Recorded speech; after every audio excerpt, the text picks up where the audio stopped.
Good afternoon, everyone. This is our report, the France Comparative Police System.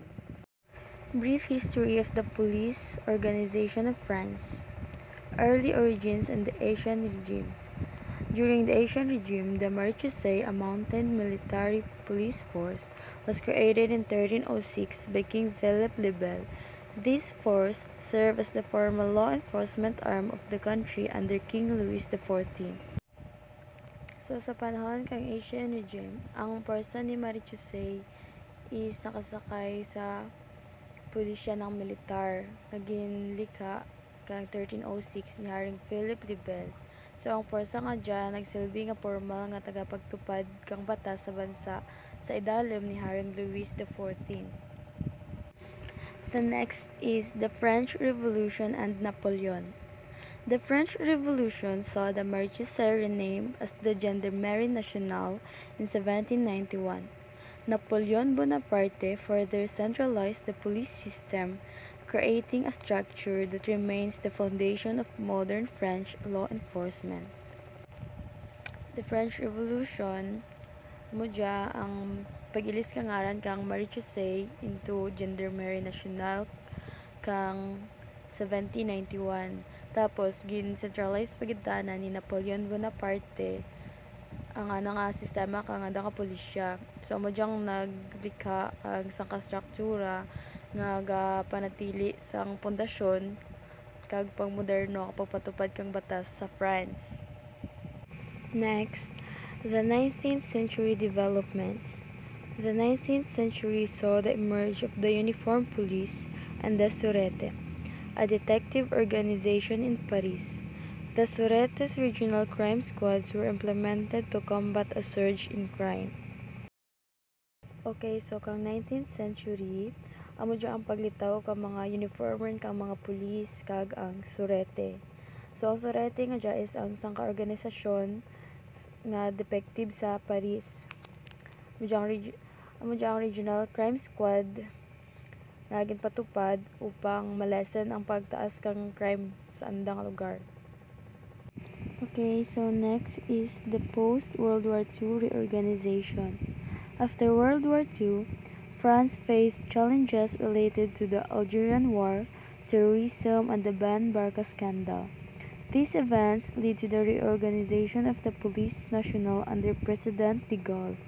So, ang World War II, amo dyan pagkatapos sa ikalawang digmaang pandaigdig, nagaharap ang France sa hamon nga may kaugnayan sa digmaan kang Algeria, terorismo kag iskandalo ni Ben Barca. Ang amo dyan nga pangyayari agantong sa pag-ayos luwat kang nga police system sa idalim ni Pangulong de Gaulle. The modern French police system. Today, France has two national police forces, the Police Nationale and the Gendarmerie Nationale. Police Nationale is a civilian force with primary jurisdiction in cities and large towns. Mujatana para sa mga ragkal nga towns. Gendarmerie Nationale is a military force with primary jurisdiction in rural areas and smaller towns. Ang Gendarmerie na para sa mga gagmay nga mga towns. Organizational mandates, vision, mission, and motto. The organizational mandates of the French National Police encompasses its vision, mission, and motto which reflect its commitment to public safety, law enforcement, and national security. Vision. The vision of the French National Police on ensuring public safety and maintaining order within security. So, muli dyan vision ka France National Police. It aims to adapt to evolving challenges of modern policing, including urban crimes, terrorism, and public unrest, while fostering trust and cooperation with the community. Mission. The primary mission of the France National Police includes ensuring the safety to involve individuals and property, maintaining public order, fighting organized crime and terrorism, controlling migratory flows, supporting judicial authorities.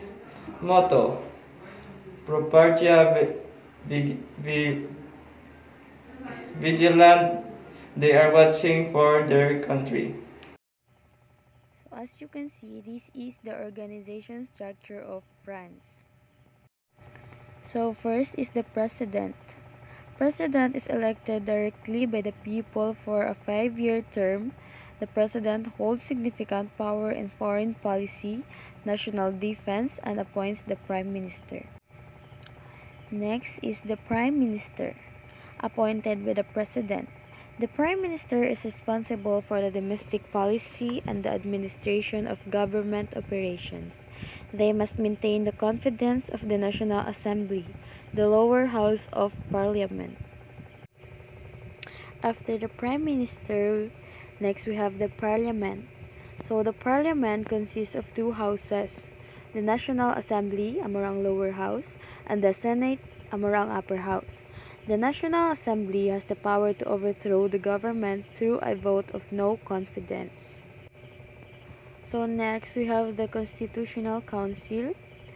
Constitutional Council. This independent body ensures that laws comply with the Constitution and regulates the action of the government and the administration. So after naman kang organization structure of France, we have here the governance structure of France, the legislative, executive, and the judicial. The executive branch. The president and prime minister jointly lead the executive branch. The president holds more power in foreign affairs, while the prime minister focuses on domestic affairs. Then the legislative branch. Parliament is responsible for making laws, approving the budget, and holding the government accountable. After that, we have judicial branch. So, judicial branch is the independent judiciary ensures that laws are applied fairly and consistently. Police ranks of France. Police nationale. The police nationale has a distinct structure with different corps, each with their own rank system. Director General, the highest ranking officer in Police Nationale. Prefectorial Corps includes the prefects of police responsible for large cities like Paris, Director of Active Service, high-ranking police responsible for specific areas of operation, Planning and Management Corps, includes ranking like Inspector General, Corporal General, and Commissioner General. Command Corps include ranks like Divisional Major, Major, Captain, and Lieutenant. Supervisory and Field Corps include ranks like Brigadier Major, Chief, Brigadier Major, Constable. Next is we have the police ranks of Gendarmerie Nationale. Officers: General d'Armée, General de Corps d'Armée, General de Division, General de Brigade, Colonel, Lieutenant Colonel, Chief d'Escadron, Captain, Lieutenant, Sous-Lieutenant, Aspirant, and Elite Officer.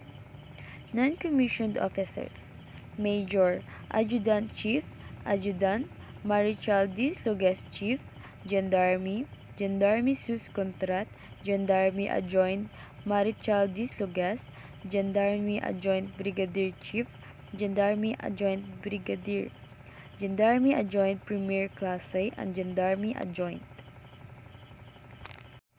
And this is the example of Gendarme police ranks. Qualification and training of France. France has a centralized and rigorous police training system.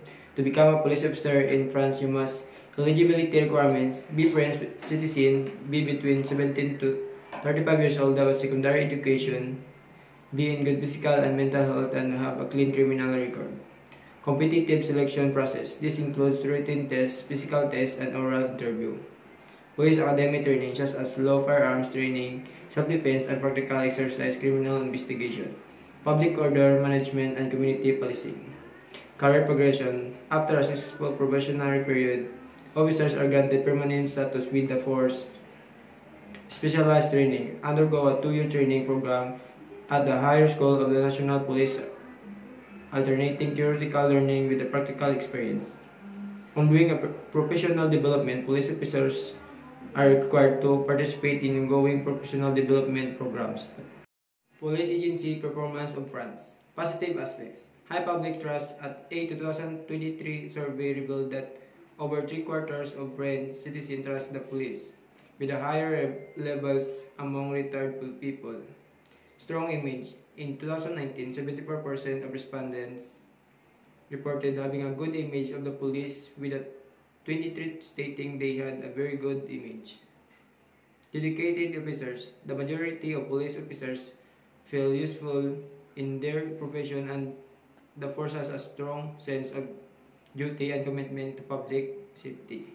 Challenges and criticism.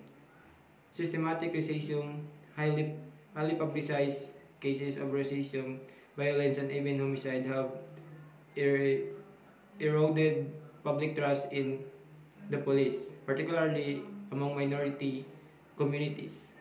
Police brutality. The use of excessive force during demonstration and social movements has been criticized, with concerns about the unregulated use of weapons like glass balls. Officer morale. Low salaries, pressure from a number policy, and a feeling of being rejected by public opinion have contributed a decline in officer morale and high suicide rate with the profession. Performance management and reform. Constat-like processes.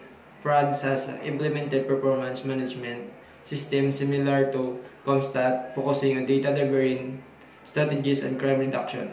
However, these have been criticized for reinforcing a command and control style of management and potentially leading unethical data recording practices.